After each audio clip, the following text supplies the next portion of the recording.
Om Sai Ram. In today's episode, let us know about the story behind the divine and historic tradition of the two sacred flags atop Dwarka Mai in Shirdi, a tradition that continues to this day and which carries the blessing of Sri Sai Baba himself. This information is taken from chapter 6 of Sri Sai Sacharita and from some other reliable sources as well. Om Sai Ram, welcome to Shirdi Sai Baba's Satsang. These flags are not just cloth on poles, they are symbols of deep devotion, surrender, unity, and universal divinity, victory over ego, and his eternal presence in the lives of his devotees. One of Baba's ardent devotees, Sri Gopalrao Gundje, was a circle inspector at Kopargaon. Despite being married thrice, he had no children and lived with this pain until Sai Baba, in his compassion, blessed him with a son. In his joy and gratitude, Sri Gopal Raoji desired to organize a fair or urs in Shirdi as a thanksgiving offering. He discussed this idea with other close devotees of Baba, Tatya Patil, Dada Kote Patil, and Madhavrao Deshpande, Shama. The idea was approved, and most importantly, it received Baba's blessings. Although the first attempt to get official permission for the festival was rejected due to objections from the village Kulkarni, the devotees, strengthened by Baba's blessings, persisted. Finally, the consent was granted and the festival was fixed to be celebrated on Sri Ramanavami. This was no coincidence. Sri Sai Baba had a divine plan to unite the Hindu and Muslim communities through a combined celebration.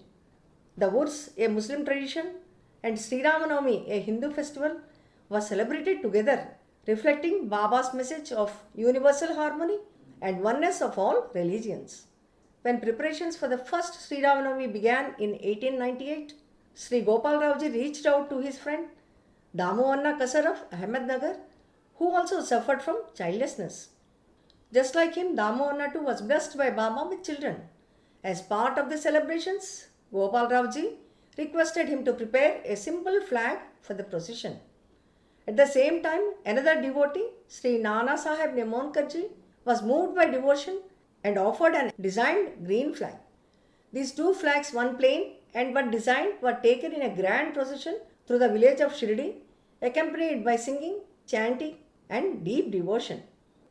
At the end of the procession, these flags were fixed at the two corners of the masjid, which Baba lovingly referred to as Dwarka Mai. And this marked the beginning of a divine tradition.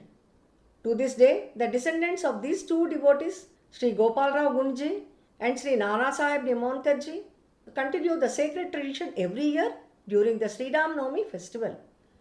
They bring these two flags to Baba's Samadhi, where they are worshipped and then taken in a devotional procession to Dwarka Mai, where they are ceremoniously hoisted. This annual ritual has become a symbol of continuity, faith and reverence, linking modern day devotees to the very days when Sai Baba walked in flesh and guided his children. These flags, known as Dhwajas or Nishans, are treated with the utmost reverence.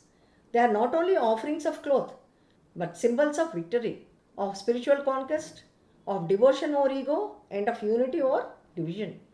By blessing this tradition, Sri Sai Baba has left us not just with history, but with a living Leela. This divine act reminds us that faith, unity, and surrender can uplift and transform even the simplest offering into a sacred legacy. So the next time you see the flags fluttering on Dwarka Mai, remember, they are offerings of love made over a century ago, still waving today, still carrying Baba's blessings, still whispering stories of devotion and grace. Let us bow in reverence to the devotees who began this tradition. And let us strive to carry forward the spirit with Shraddha and Saburi in our own lives. We'll meet again in the next episode with another wonderful blessing of Sri Sai Baba. Until then, stay blessed and chant Baba's name, Om Sai Ram.